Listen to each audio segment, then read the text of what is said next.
Hey y'all, welcome back and thanks for joining me. Today we're going to dive into week 3 of the Winter Stitch Sampler Knit Along. Can you believe it? This week's featured stitch is the Owl's Eye stitch. It's one of my favorites. It's very interesting and fun to work. But before we dig into that, if it's your first time here or if you're returning and you haven't yet subscribed, go ahead and consider clicking that button. You'll get notifications every week when we post something new, including patterns for the knit along. This is Owl's Eye stitch. It's a fun stitch pattern and the fabric looks like part of an owl's face. The original pattern called this Tiger's Eye, but I think it actually looks more like an owl, especially, with this right here being kind of a little beak and these being the eyes. But you can call it whichever one you want to call it. Both of them work. I just think most of us live in a place where owls are indigenous and tigers are not. The owl's face actually starts to emerge as you work this from the bottom up. I used some stitch markers on this one just to kind of set apart this panel right here. So if you do want to do that, you would set up 30 stitches and then put a marker and then these 6 middle stitches and then another 30. There is a garter stitch edge on either side. The markers aren't really essential. They just helped me keep track. The pattern itself isn't that tricky, but it does have lots of short instructions across a single row. And just about every row has a shared stitch repeat, which is what creates like this run of yarn overs. So I actually misread the line that I was on quite a few times to the point where I started using highlighter tape, and that was my saving grace on this stitch because I could place it down and rip it back up. And I didn't have to worry about damaging the ink, and I just moved it from row to row as I went. And I even found that, I'd use tick marks or whatever, and that wasn't working. You can also write the pattern on index cards or print it and paste it and, kind of sort through those like flashcards. You could also use post-it notes to mark your place or even just fold the paper so that only the working row is visible. But just know that this pattern is one of those where it's more important to keep your place than usual. Let's get started. For this video, I'm going to be working a swatch. You can swatch along with me just to get a feel for the owl's eye pattern, or you can start working the panel directly. But keep in mind the instructions will be a little bit different. The standard owl's eye stitch is worked in multiples of 25 stitches over 16 rows, but I modified it to fit this knit along, and both the original and modified patterns are included in the written pattern below. Our first step is to cast on, which I've already done. If you're working the swatch, you only need 25 stitches, which is the repeat. If you're working the panel, cast on 66. The first row is a setup row, which is all knit, which I've also already done. And then if you're working the swatch, your next row is just going to be all purls. If you're working the panel, you do need to establish it a little bit differently. You're going to knit 5, purl 25, which is the first owl repeat, knit 6, purl 25, which is the second owl repeat, and knit 5. This row just simply sets up the 2 panels with garter stitch framing. If you're using stitch markers, now's a good time to place them. One interesting thing about this stitch is that our row counts are going to change. They're going to go up to 82 in the first row and then whittle back down to 66, and that's due to kind of a fun, unique stitch that I'm excited to show you. So let's get started. This is row 2. We're going to start with a knit 2. If you're working the panel, remember that you're going to be working additional stitches, but this is just the swatch, which is the owl's eye stitch itself. So I did slip the first stitch. If you're working the panel, don't do that in the middle of a row, but because this is the first stitch of my row, I did slip it. So I'm going to knit 2, yarn over and knit 2 together twice. So yarn over, knit 2 together, yarn over, knit 2 together, then knit 1, and here's where it gets interesting. I'm going to yarn over 4 times. 1, 2, 3, 4, and I did slide my needle down because you want to make sure that the yarn over is happening on the thickest part of the needle. If you do it up here on the narrowing part, what's going to happen is as you slide those stitches over, it's going to get tight and tight and tight. So yarn over 4 times.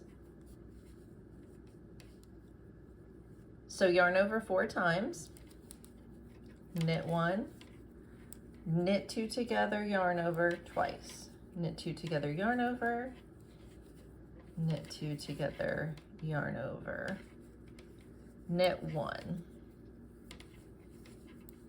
This 1 stitch is our midpoint, so within the 25 stitches it is 13, and I marked those on each of the rows just for myself to kind of help me keep track.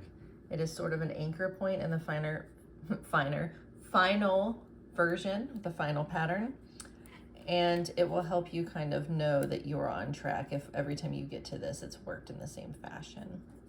So just a tip if you're interested. After that knit 1, we're going to yarn over and then slip, slip, knit twice. Another yarn over, slip, slip, knit. And this is a symmetrical pattern, so anything you do on one side of that single stitch that I showed you, you're going to do the mirror image of it on the other side. Knit 1, and then we're back to our 4 yarn overs. 1, 2, 3, 4. And what we're doing at these, we're actually creating stitches. We'll be picking them up and actually working into them in the next row. And if you're working the panel, you're doing these twice, so you're actually adding 16 stitches. That's where we're getting these huge increases from. So knit 1's next, slip, slip, knit, yarn over, twice,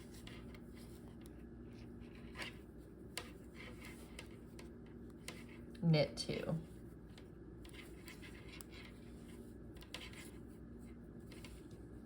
So it doesn't look like much of anything.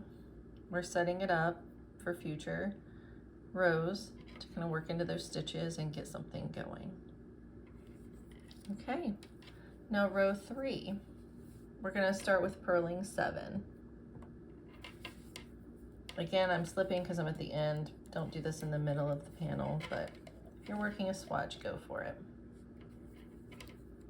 So purl 7.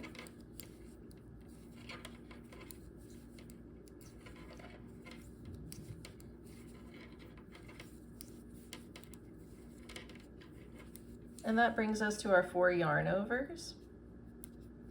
We're gonna work into each of these 4 yarn overs. And the way we're gonna do that is we're gonna knit into the first one, purl into the second one, knit into the third one, and purl into the fourth one. Oops. And it is a little awkward. It's like knitting into air. But it works. So purl into those. Then we're gonna purl 11. So what we're really doing is we're purling until we get to the next one.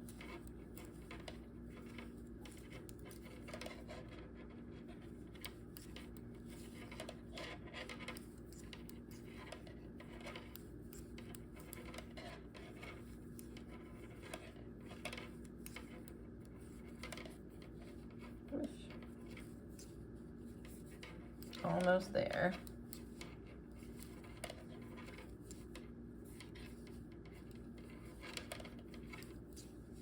Okay, and so we're back at our other 4 yarn over, and we're going to do the same thing here that we did to the first one. Knit 1, purl 1, knit 1, purl 1, and I'm letting them drop after each turn. It's incredibly awkward. Then continue purling till the end.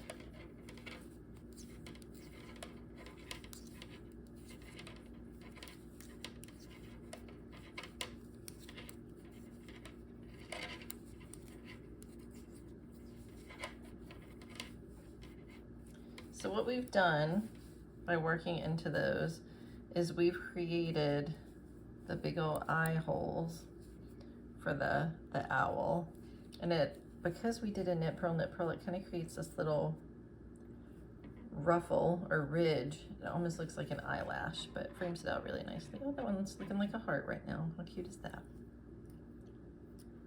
Okay, we're gonna move on to row 4.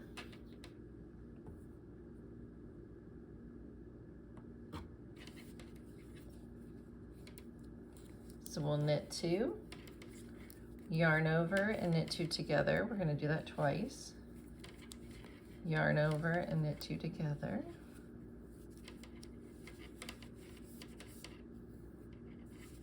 Knit 4.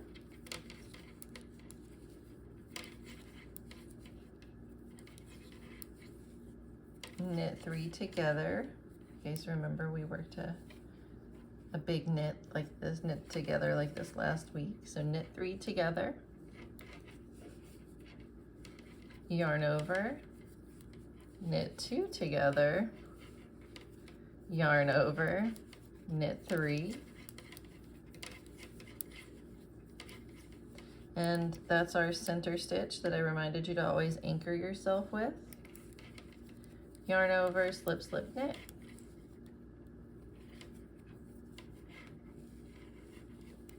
Yarn over, slip 1, knit 2 together, pass slip stitch over, oops, watch out for splitting, knit 4,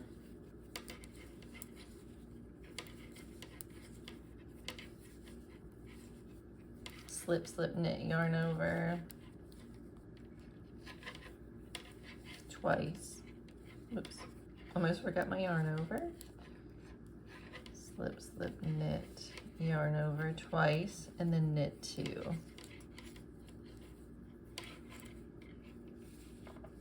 Okay, so that is row 4. Not looking like much of anything.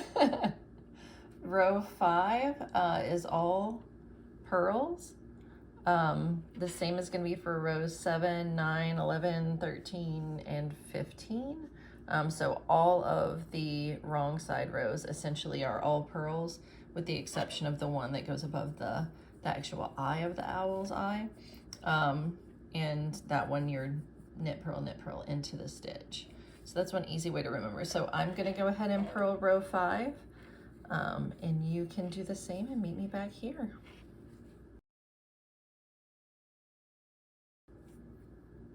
Okay, I'm back for row 6. This is what it looks like after row 5. Row 6, we're gonna start with a knit 2, yarn over and knit 2 together twice,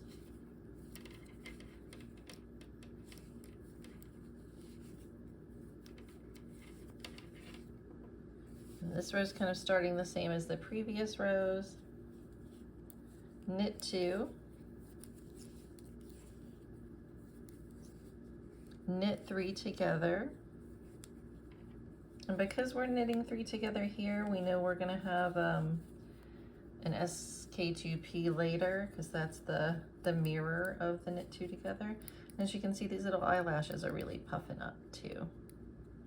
Okay, so knit 3 together, yarn over, knit 2 together, yarn over, knit 5, and that center stitch of the 5 is our center stitch, so we know we're on track. 1, 2, 3, 4, 5, and now we're mirroring back the other way. So we're going to do a yarn over, slip, slip, knit,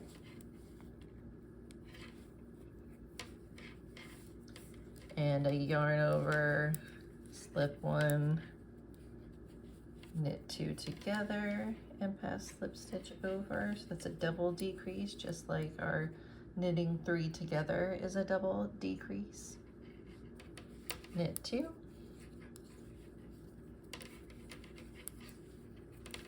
slip, slip, knit, and yarn over twice,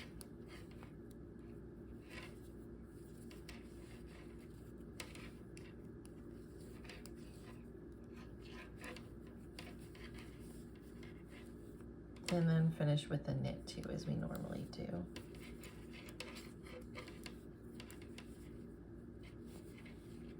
And that's row 6. Gonna step away and purl row 7.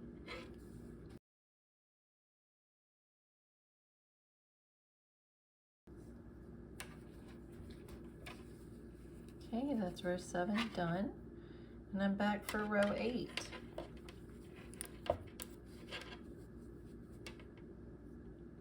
Row 8 starts the same way the last couple rows have started. So we're going to knit 2, and then yarn over and knit 2 together twice.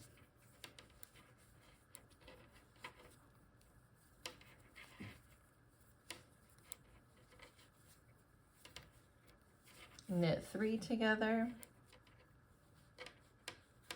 Ooh, that's a little tight.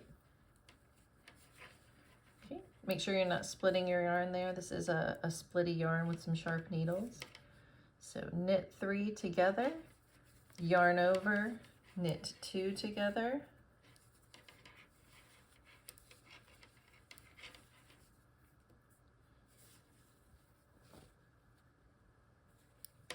Yarn over again, knit 3,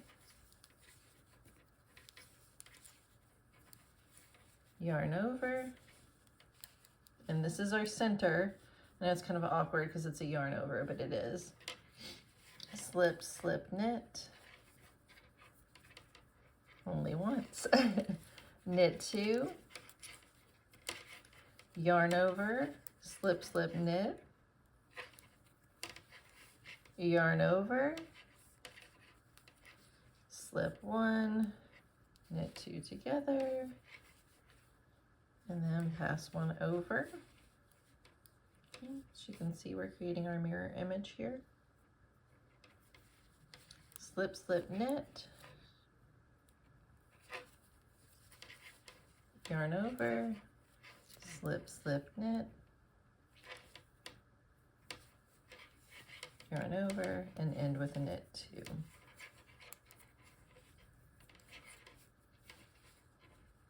That is row 8. Row 9 is purled.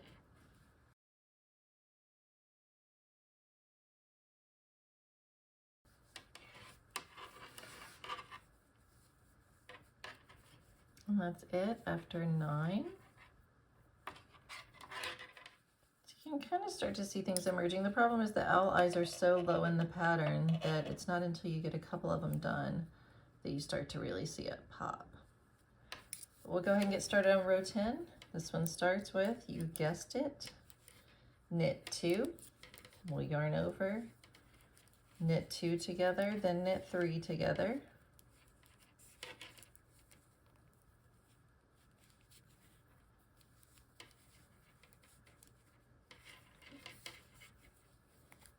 Yarn over, knit 2 together,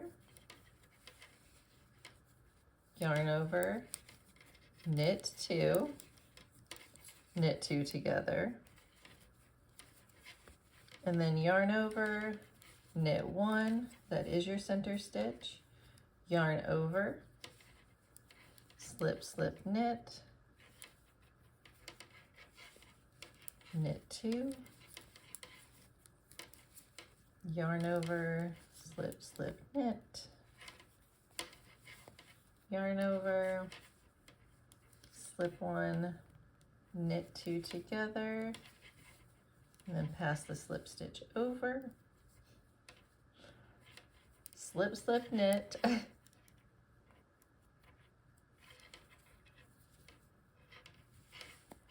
yarn over, and finish with knit 2. There are lots of small instructions in each row. Nothing is incredibly complex by itself. It's just, it's a lot. And as you can see, I said that yarn over was our center stitch. It's emerging again as the center right there. Row 11 is all purls.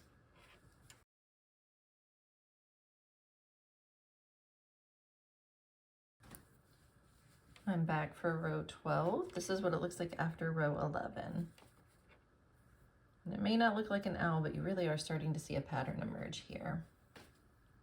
So for row 12, we're actually gonna mix things up a little bit. We're gonna start with a knit 3. Knit 2 together and yarn over twice.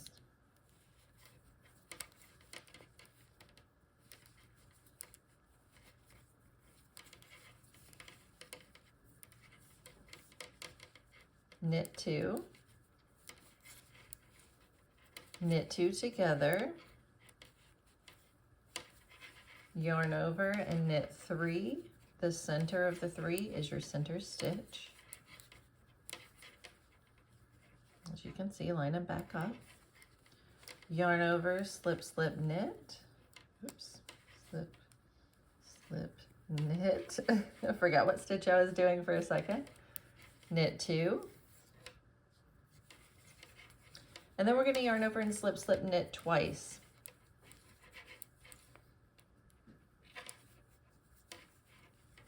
Knit, yarn over, slip, slip, knit. And another wild ending, we're going to end with a knit 3.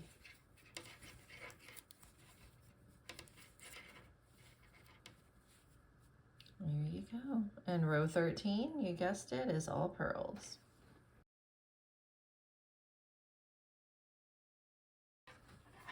Row 13 is finished. We're getting ready to start row 14. And we'll start it in the tried and true fashion of a knit 2. Knit 2 together and then yarn over twice.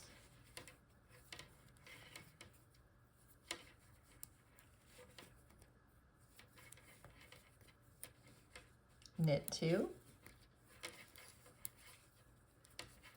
Knit 2 together.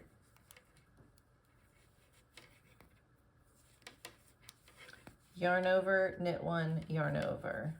Yarn over, knit 1, yarn over.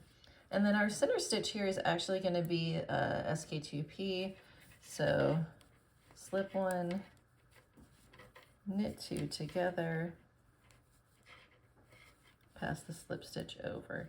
And it actually creates this pretty little diamond when it's done the right way. So yarn over, knit 1, yarn over, excuse me, slip, slip, knit, knit 2, and then twice we're going to yarn over, slip, slip, knit. Ooh, almost caught my yarn over there.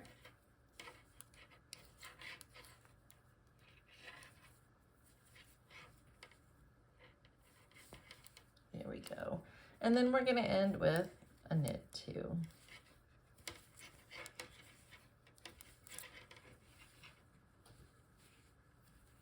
There it is. That's row 14. Row 15 is all purls.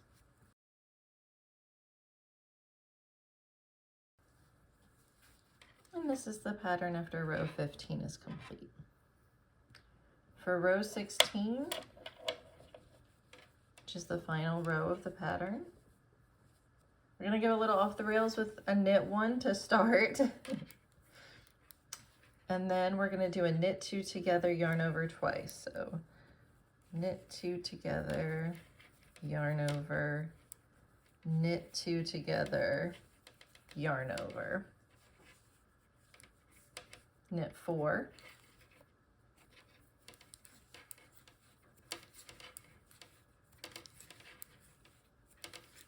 yarn over, and then we're gonna slip 1, knit 2 together, pass the slip stitch over for a decrease, yarn over, knit 1, yarn over, and the knit 1 is our center stitch. So you can see that we have followed it, the center all the way up. Knit 3 together, yarn over, knit 4,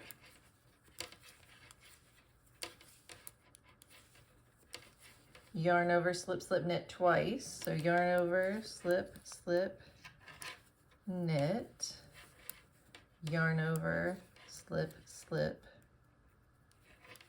knit. And we end with a knit 1, just like we started.